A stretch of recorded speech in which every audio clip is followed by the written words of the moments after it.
Hello students, आज के video में हम एक नया चैप्टर स्टार्ट करने वाले हैं जिसका नाम है क्षेत्रमिति। इस चैप्टर में हम दो चीज़ों के बारे में पढ़ेंगे कि किसी भी समतल आकृति का हम परिमिति किस प्रकार निकाल सकते हैं और उसका क्षेत्रफल हम किस प्रकार निकाल सकते हैं। और समतल आकृति क्या होती है? जो भी आकृति रेखाखंड से बनी हो उसे समतल आकृति कहते हैं।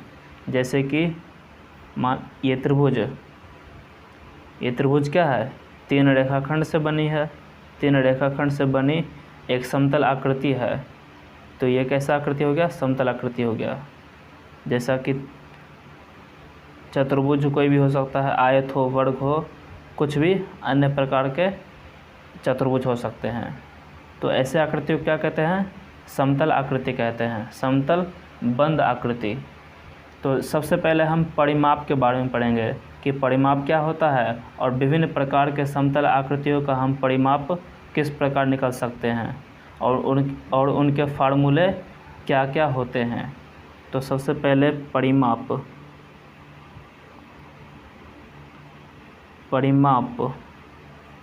परिमाप या इसी को परिमिति भी कहते हैं। तो परिमाप क्या होता है? परि मतलब बाहर की, जैसा कि नाम से पता चल रहा है। परि मतलब होता है परे, किसी भी आकृति के परे, बाहर की। और माप मतलब मापना। जैसे इस त्रिभुज के बाहरी भाग क्या है? ये इसका रेखाखंड, जो इसके रेखाखंड है इसका माप क्या हो जाएगा? परिमाप हो जाएगा। और इस चतुर्भुज का क्या है? अगर ये चार भुजाएं हैं, इसका माप क्या हो जाएगा? परिमाप होगा। तो परिमाप का परिभाषा लिख लेते हैं। एक समतलीय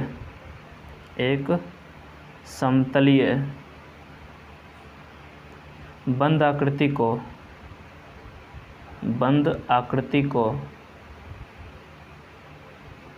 एक समतलीय बंद आकृति को घेरने वाली सभी रेखाखंड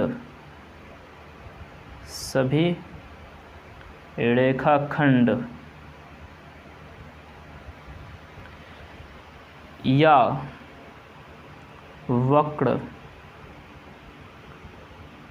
वक्र की लंबाइयों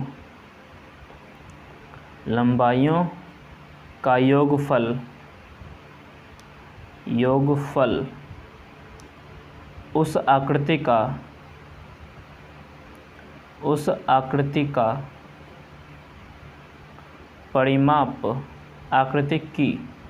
परिमाप या फिर परिमिति कहलाती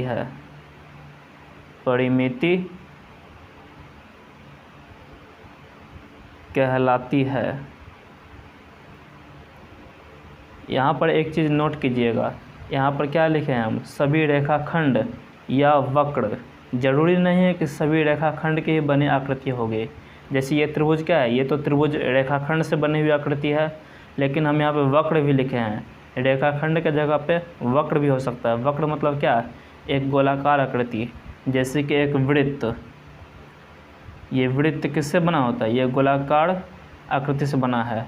ये वक्र रेखा कहलाता है। जो टेढ़ा चलता है उसे वक्र रेखा कहते हैं। तो ज़रूरी नहीं है कि सभी में रेखाखंडी हो, वक्र भी हो सकता है। तो वही हम लिखे हैं कि एक समतलीय बंद आकृति को घेरने वाली सभी रेखाखंड या वक्र की लंबाइयों का योगफल उस आकृति का परिमाप या परिमिति कहलाती है। तो पहला नंबर हम डालते हैं त्रिभुज के परिमाप। त्रिभुज की परिमिति या परिमाप। परिमिति। तो हम एक त्रिभुज ले लेते हैं। इस त्रिभुज को नाम दे देते हैं ABC। ये हुआ शीर्ष A, शीर्ष B, शीर्ष C। शीर्ष A के सामने वाली भुजा की लंबाई को हमेशा स्मॉल a से दिखाते हैं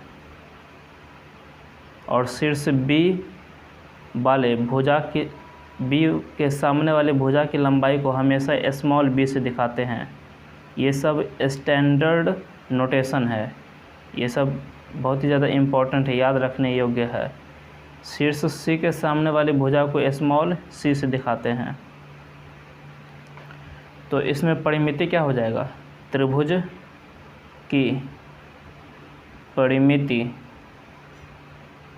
क्या होंगे, इन तीनों भुजाओं का योग a प्लस बी प्लस सी, मतलब क्या है, ए बी भुजा प्लस बी सी भुजा प्लस सी ए भुजा, सी ए बी भुजा की लंबाई क्या है c, तो c लिख दिए, प्लस बी सी भुजा की लंबाई क्या है a, तो a लिख दिए, और ए सी भुजा की लंबाई क्या है b।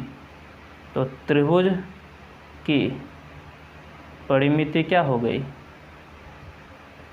इसके तीनों भुजाओं का योग a प्लस बी प्लस सी। इस प्रकार हमें कोई भी त्रिभुज दिया रहेगा और उसकी भुजा हम पता कर लेंगे तो उसका परिमिति हम आसानी से उसके भुजाओं को जोड़कर निकाल सकते हैं। तो अगला हेडिंग डाल देते हैं नंबर 2, आयत की परिमिति। आयत की परिमिति, आयत की परिमिति आप सब जानते हैं कि आयत किसे कहते हैं, जिसके आमने सामने की भुजा बराबर हो। तो मान लेते हैं कि एक आयत है ए बी सी डी, ये वाली भुजा इसके बराबर है और ये वाली भुजा इसके सामने वाले भुजा के बराबर है। ए बी किसके बराबर है, ए बी बराबर है सी डी के, और ए डी बराबर है बी सी के, ठीक है। और इन सभी भुजाओं की मान लेते हैं इसका लंबाई स्मॉल ए है, तो इसका भी लंबाई क्या होगा, ए होगा। इस भुजा की लंबाई अगर स्मॉल बी है तो इस भुजा की लंबाई भी क्या होगा, स्मॉल बी होगा। तो आयत की परिमिति क्या हो जाएगी, चारों भुजाओं का योग। तो a plus B plus A plus B, a plus A 2a, b plus B 2b। अब 2 कॉमन ले लेते हैं तो अंदर क्या बचेगा, a प्लस बी, ठीक है। यहाँ पर देखिए 2 इंटू a क्या है, a आयत की लंबाई है तो लंबाई लिख दिए, प्लस b क्या है, आयत की चौड़ाई है तो चौड़ाई लिख दिए। तो आयत की परिमिति क्या होती है, आयत की परिमिति का फॉर्मूला होता है 2 इंटू लंबाई प्लस चौड़ाई, 2 इंटू लंबाई प्लस चौड़ाई। थर्ड नंबर डाल देते हैं, आयत के बाद क्या आएगा, वर्ग। वर्ग की परिमिति, वर्ग की परिमिति। वर्ग कैसा होता है, जिसकी चारों भुजा बराबर हो। तो मान लेते हैं कि यह है A B C D, A B C D एक वर्ग है जिसकी चारों भुजा क्या है, बराबर है। ए बी बराबर है बी सी के, बी सी बराबर है सी डी के, और सी डी बराबर है ए डी के। चारों भुजा क्या है, आपस में बराबर हैं, ये बराबर, ये बराबर, ये बराबर, ये बराबर। अगर एक भुजा की लंबाई ए है तो सभी भुजा की लंबाई क्या हो जाएगा, ए हो जाएगा, ठीक है। तो वर्ग की परिमिति क्या हो जाएगी, चारों भुजाओं का योग। तो ए plus A plus A plus ए क्या हो जाएगा, 4 इंटू ए। और ए क्या है, वर्ग की एक भुजा है, तो फार्मूला क्या हो जाएगा, 4 इंटू वर्ग की एक भुजा की लंबाई, एक भुजा की लंबाई, वर्ग की परिमिति। तो यदि हमें वर्ग की किसी एक भुजा की लंबाई पता होगी तो उससे 4 से गुणा कर देंगे तो हमें क्या मिल जाएगा, वर्ग की परिमिति मिल जाएगी।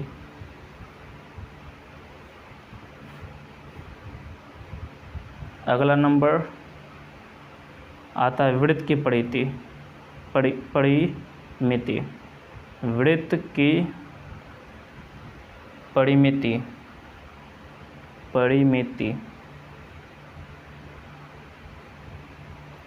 वृत्त किस प्रकार होता है?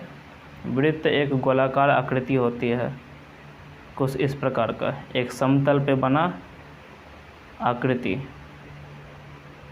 जिसका एक केंद्र होता है और केंद्र से इस गोले भाग की दूर की लंबाई को क्या कहते हैं, त्रिज्या। और त्रिज्या को किससे दिखाते हैं, स्मॉल r से।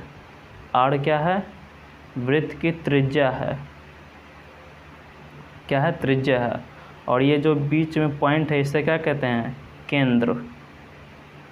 ये क्या है, वृत्त का केंद्र है, ठीक है। तो वृत्त की परिमिति का फॉर्मूला हम निकाल नहीं सकते हैं, हम खुद से नहीं निकाल सकते हैं। इसके परिमिति का फार्मूला वैज्ञानिकों ने निकाला है कैलकुलेशन करके, जो हमें याद करना है। तो इसका फार्मूला होता है 2 × पाई × वृत्त की त्रिज्या। तो 2 पाई और त्रिज्या को क्या लिख सकते हैं, अल्फ़ाबेट में r। तो वृत्त की परिमिति का फार्मूला क्या हो गया, 2 पाई r, ठीक है। तो परिमिति में बस इतना ही। अब हम क्षेत्रफल के बारे में पढ़ेंगे, विभिन्न प्रकार के समतलीय आकृति के क्षेत्रफल के बारे में। तो सबसे पहले हम क्षेत्रफल निकालेंगे, किसका, त्रिभुज का क्षेत्रफल।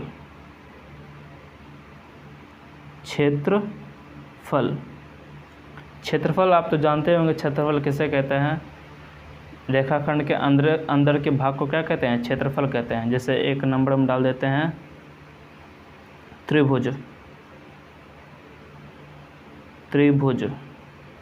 ठीक है।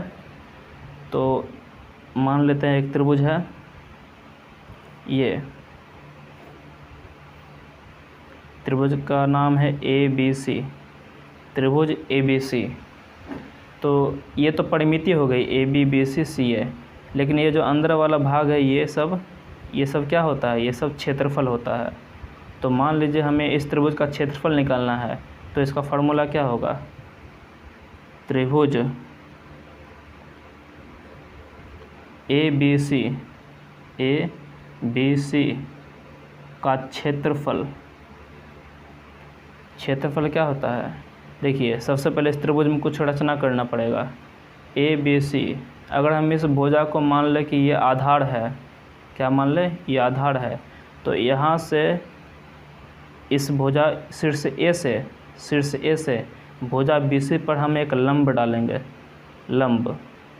जब भी हम किसी भुजा पर लंब डालेंगे तो दोनों रेखा एक दूसरे के साथ 90 डिग्री बनाएगा, ठीक है।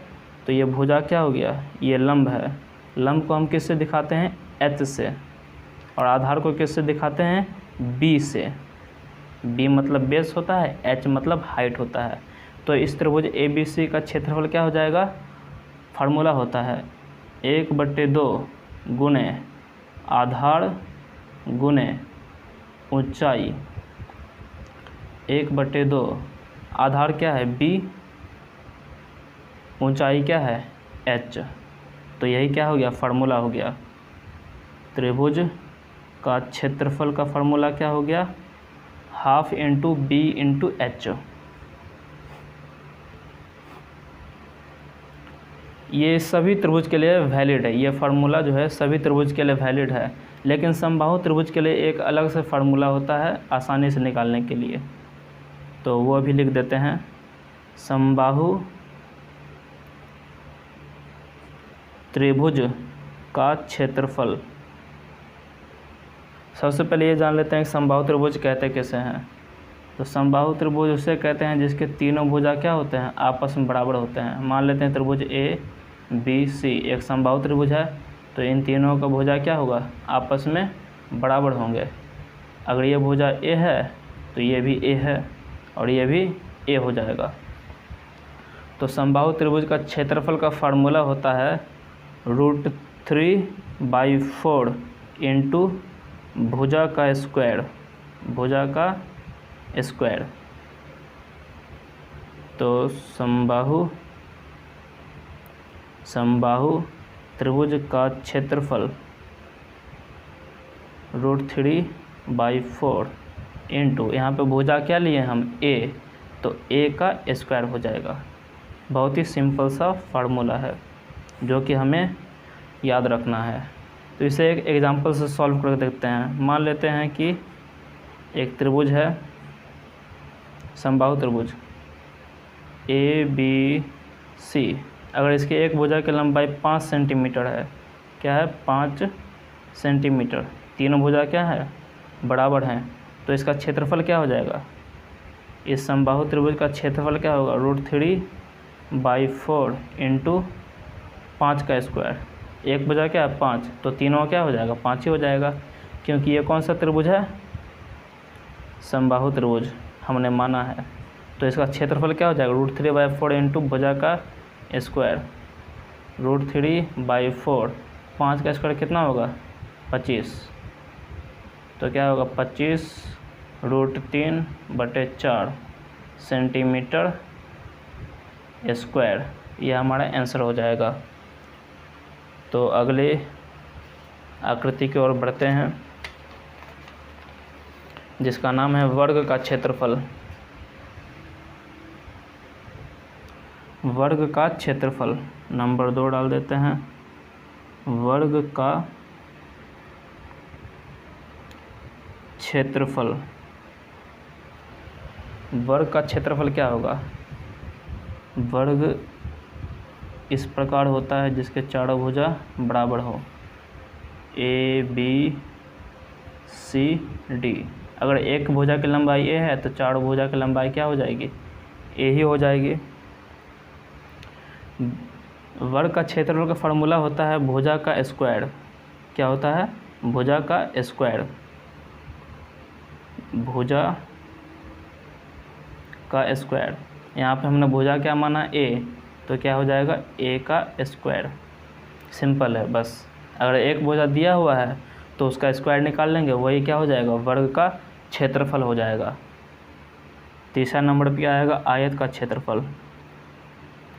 आयत का क्षेत्रफल, आयत कैसा होता है, जिसके आमने सामने की भुजा बराबर हो। मान लेते हैं इसका लंबाई हम मान लेते हैं L है और इसका चौड़ाई मान लेते हैं B, ठीक है। तो आयत का क्षेत्रफल होता है लंबाई गुने चौड़ाई, जो कि हमें याद रखना है। लंबाई को जब चौड़ाई से गुना कर देंगे तो क्या मिल जाएगा, हमें इस आयत का क्षेत्रफल मिल जाएगा। तो लंबाई को हमने क्या माना L, चौड़ाई को क्या माना है B, तो L गुने B क्या हो जाएगा, आयत का क्षेत्रफल हो जाएगा। नंबर 4 में आएगा समांतर चतुर्भुज का क्षेत्रफल। समांतर चतुर्भुज का क्षेत्रफल। सबसे पहले हम जान लेते हैं समांतर चतुर्भुज होता क्या है। समांतर चतुर्भुज जिसका लंबाई और चौड़ाई हमेशा समांतर हो एक दूसरे के, ये कुछ इस प्रकार दिखता है।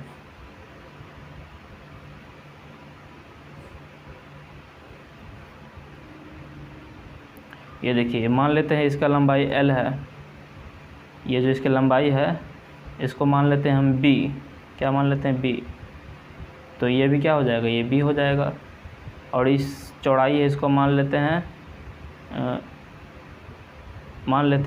L, तो ये भी क्या होगा L हो जाएगा। समांतर चतुर्भुज किसे कहते हैं, जिसके आमने सामने की भुजा क्या हो, समांतर हो।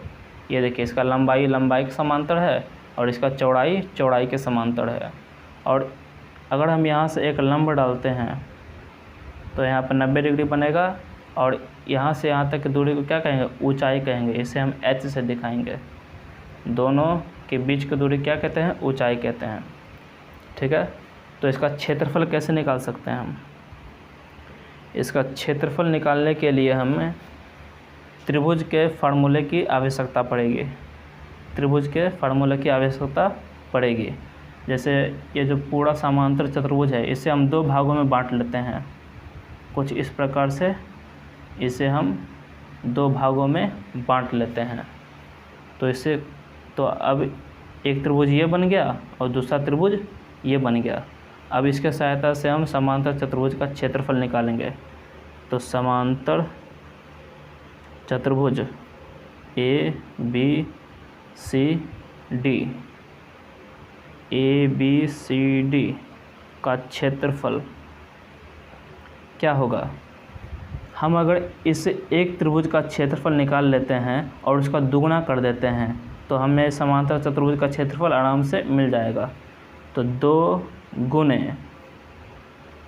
त्रिभुज बी सी डी का क्षेत्रफल, बी सी डी का क्षेत्रफल,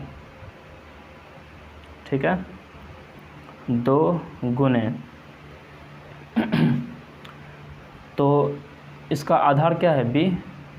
त्रिभुज के क्षेत्रफल का फार्मूला क्या होता है? 1/2 गुने आधार गुने ऊंचाई। तो त्रिभुज का क्षेत्रफल फार्मूला क्या लगाएंगे? 1/2 गुने आधार गुने ऊंचाई। तो 2 से 2 तो कट गया, 2 से 2 कट गया। आधार क्या है? बी। और ऊंचाई क्या है? अगर ये h है तो यहाँ पे भी तो h ही होगा। ऊंचाई क्या है? h। b गुने h। तो समांतर चतुर्भुज का क्षेत्रफल का फार्मूला क्या हो गया? b गुने h, मतलब कि आधार गुने ऊंचाई। तो क्षेत्रफल बराबर b गुने h, जहाँ पर b क्या है? क्षेत्रफल बराबर b क्या है? आधार गुने h क्या है? ऊंचाई। ऊंचाई कह सकते हैं या फिर कह सकते हैं लंबाई। दोनों समांतर लंबाइयों के बीच की दूरी भी कह सकते हैं। तो हम चुपचाप क्या लिख देते हैं? ऊंचाई। ठीक है। अब अगला जो चतुर्भुज आएगा उसका नाम है समचतुर्भुज। समचतुर्भुज। समचतुर्भुज। समचतुर्भुज। समचतुर्भुज किसे कहेंगे? समचतुर्भुज, ये सब नए नए आकृति हैं जो आप पहले कभी नहीं पढ़े होंगे। तो समचतुर्भुज हम बता देते हैं कि समचतुर्भुज किसे कहते हैं। समचतुर्भुज को इंग्लिश में रोम्बस कहते हैं, RHOMBUS। क्या कहते हैं? रोम्बस। तो ये कुछ इस प्रकार का होता है, समांतर चतुर्भुज के जैसा ही होता है, लेकिन इसकी खासियत ये है कि इसके चारों भुजा क्या है? आपस में बराबर होती हैं। ये अंतर हमेशा याद रखिएगा। देखिए यहाँ पर समांतर चतुर्भुज में क्या होता था? आमने सामने के भुजा के बड़ की लंबाइयाँ बराबर होती थी। क्या होती थी? आमने सामने के भुजाओं की लंबाइयाँ बराबर होती थी और समांतर होती थी। लेकिन समचतुर्भुज में क्या है? चारों भुजाएं क्या है? आपस में बराबर होंगी और आमने सामने की भुजाएं समांतर होंगी। ठीक है। और इस समांतर चतुर्भुज को इंग्लिश में क्या कहते हैं? पैरालेलोग्राम। पैरालेलोग्राम।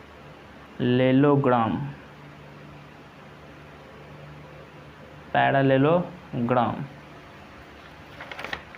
तो रोम्बस का क्षेत्रफल हम किस प्रकार निकालेंगे? इसमें भी हम त्रिभुज के क्षेत्रफल के फार्मूला का सहायता लेंगे। तो सबसे पहले इसका नामकरण कर लेते हैं। मान लेते हैं ये चतुर्भुज है ABCD, जिसके चारों भुजा क्या है? आपस में बराबर है। तो यहाँ पे अच्छे से लिख देते हैं AB बराबर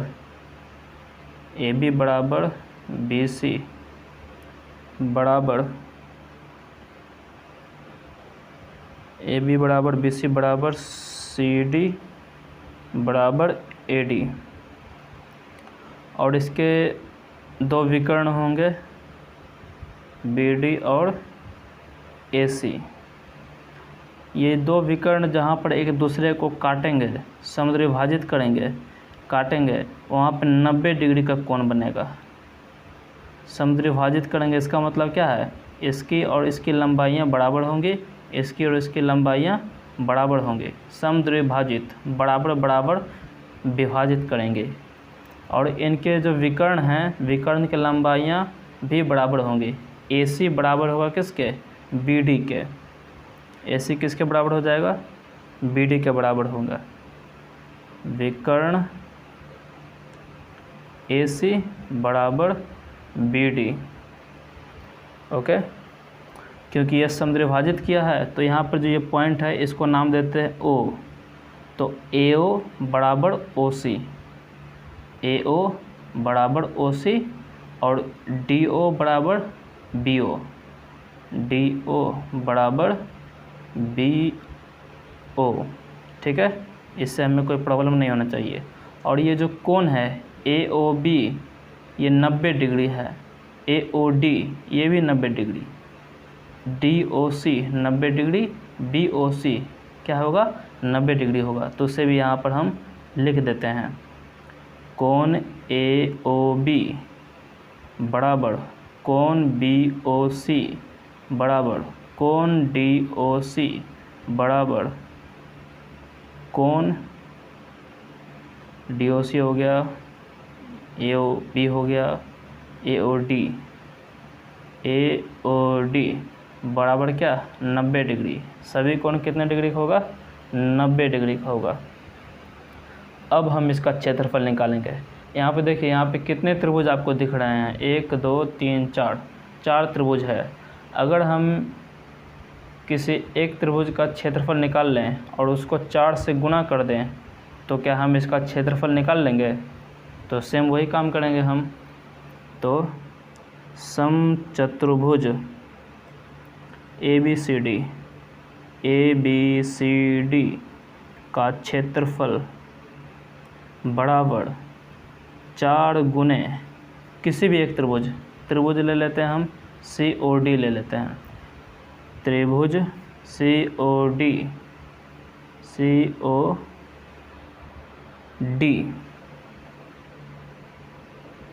COD का क्षेत्रफल, COD का क्षेत्रफल। अब देखिएगा ध्यान से, हम क्या करने वाले हैं, 4 गुने त्रिभुज COD, इसमें आधार क्या हो जाएगा, इसमें आधार क्या होगा, OD आधार होगा, और ये OC क्या होगा, ये लंब होगा। आधार OD होगा और OC क्या होगा, लंब होगा। और ये DC जो है ना, ये कर्ण होता है, कर्ण। आधार क्या होगा, OD। तो फार्मूला क्या होता है त्रिभुज का क्षेत्रफल का, 1/2 गुने आधार गुने ऊंचाई। तो 4 गुने 1/2 गुने आधार क्या है, OD, ऊंचाई क्या है, OC। 2 से 4 कटेगा 2 बार में, तो 2 गुने, अब देखिए OD क्या है, BD का आधा है ना, OD क्या है, BD का आधा है। ये दोनों, ये जो BD पूरी लंबाई है, पूरी लंबाई को ये पॉइंट क्या है, 2 भागों में बांटा है, तो OD क्या हो जाएगा, BD का आधा ही ना हो जाएगा। तो OD को हम क्या लिख सकते हैं, BD/2 लिख सकते हैं, गुणा OC क्या है, AC का तो आधा ही है ना, तो OC को क्या लिखेंगे, AC/2, AC/2। तो अब देखिए यहाँ पर 2 से 2 कट गया, क्या बचा, 1/2 गुने BD गुने AC, BD गुने क्या बचा, AC। BD क्या है, BD क्या है, विकर्ण है, और AC भी क्या है, विकर्ण है। तो इसी से हमें मिल गया फार्मूला, समचतुर्भुज का क्षेत्रफल होता है 1/2 गुणे विकर्णों का गुणनफल।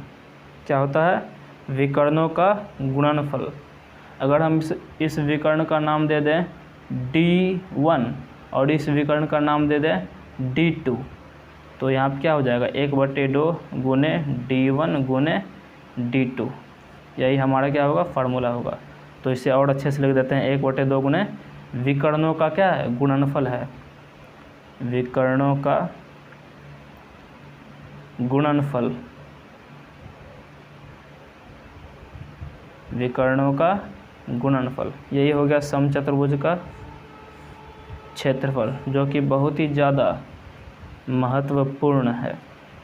तो अगला जो हमारा चतुर्भुज है उसका नाम है समलंब चतुर्भुज। उसके बारे में भी जान लेते हैं थोड़ा।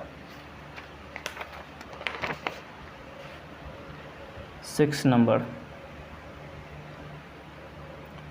नंबर पे हमारा चतुर्भुज है समलंब चतुर्भुज।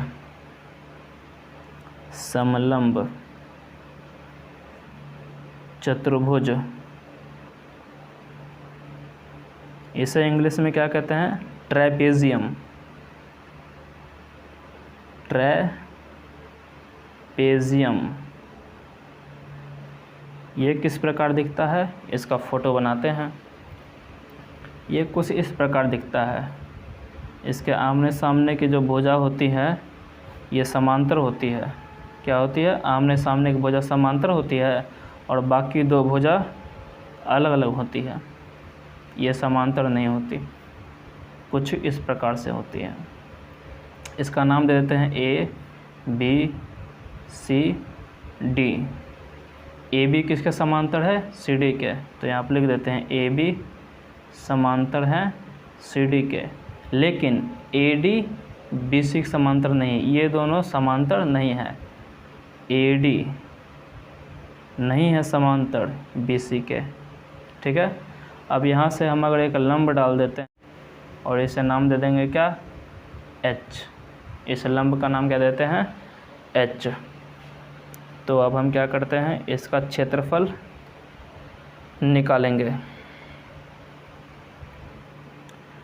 समलंब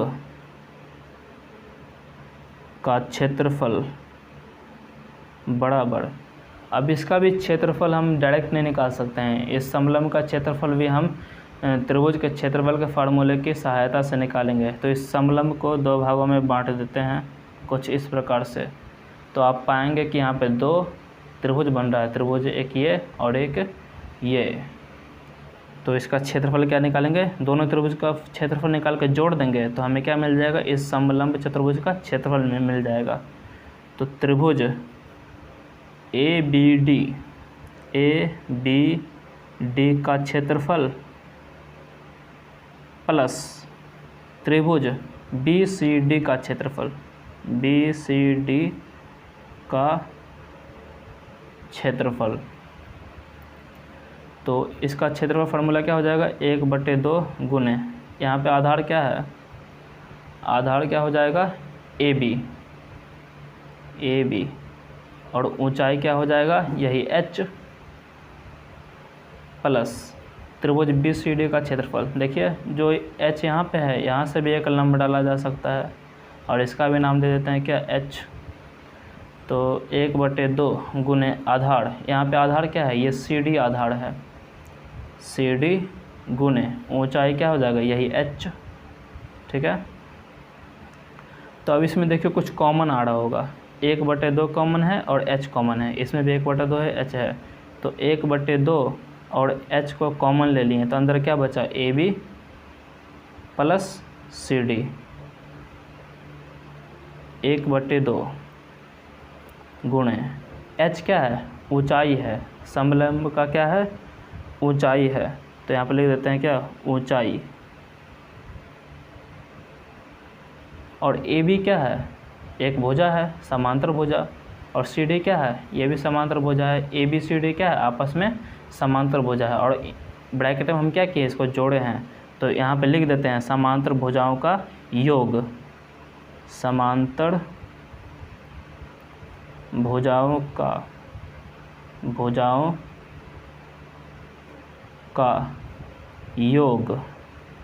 योगफल। तो इस प्रकार हमें समलंब चतुर्भुज का क्षेत्रफल मिल जाता है। इसे याद रखिएगा, क्या हो जाएगा 1/2 गुने ऊंचाई इंटू समांतर भुजाओं का योगफल। यही होता है हमारा क्या, समलंब चतुर्भुज का क्षेत्रफल। यह भी क्या है, बहुत ही ज़्यादा इम्पॉर्टेंट फार्मूला है। अब एक हमारा लास्ट आएगा वृत्त का क्षेत्रफल। 7 नंबर, वृत्त का क्षेत्रफल। ये तो हम पहले भी बता चुके हैं कि वृत्त होता क्या है। वृत्त कुछ इस प्रकार का एक गोलाकार आकृति होता है, ठीक है। ये जो गोलाकार आकृति की लंबाई होती है इसे परिधि कहते हैं। क्या कहते हैं, परिधि कहते हैं। और बीच में इसका केंद्र होता है, इसे हम O से डिनोट कर देते हैं। और यहाँ से यहाँ तक की लंबाई को क्या कहते हैं, त्रिज्या। क्या कहते हैं, त्रिज्या। और त्रिज्या को हम R से दिखाते हैं। त्रिज्या को इंग्लिश में रेडियस कहते हैं, तो इसलिए इसे R से दिखाते हैं। तो वृत्त का क्षेत्रफल का फार्मूला साइंटिस्टों ने निकाला है, इसे हमें याद रखना है। क्या होता है, पाई इंटू त्रिज्या का स्क्वायर, त्रिज्या का स्क्वायर। क्या हो जाएगा, पाई, त्रिज्या क्या है R, पाई R स्क्वायर। यही हो गया क्या, वृत्त का क्षेत्रफल हो गया, पाई R स्क्वायर। कभी कभी क्या होता है, हमसे वृत्त का क्षेत्रफल नहीं पूछ करके अर्धवृत्त का क्षेत्रफल पूछ लिया जाता है। तो अर्धवृत्त क्या हो जाएगा, इसी का आधा हो जाएगा। ऐसा देखिए, इसको अगर आधा कर दिए तो ये अर्धवृत्त बन गया। और एक बात याद रखिएगा, वृत्त में क्या होता है, ये त्रिज्या होता है। और यहाँ से लेकर के यहाँ तक की, यहाँ से लेकर के यहाँ तक पूरी लंबाई क्या कहते हैं, डायमीटर कहते हैं, व्यास कहते हैं, व्यास। तो ये तो O है और ये R है। यहाँ से यहाँ तक की लंबाई क्या है, R है। तो अर्धवृत्त का क्षेत्रफल हम कैसे निकालेंगे, कुछ नहीं, बस इसका आधा कर देंगे। अगर वृत्त का क्षेत्रफल है पाई R स्क्वायर, तो अर्धवृत्त का क्षेत्रफल क्या हो जाएगा, इसी का आधा कर देंगे। आधा मतलब क्या, 2 से डिवाइड कर देंगे। तो अर्धवृत्त का क्षेत्रफल क्या हो जाएगा, पाई R स्क्वायर बटे 2। ठीक है, बहुत ही सिंपल है। तो नेक्स्ट वीडियो में हम इन सभी फार्मूले से संबंधित कुछ प्रश्नों को हल करेंगे। तब तक के लिए बाय बाय।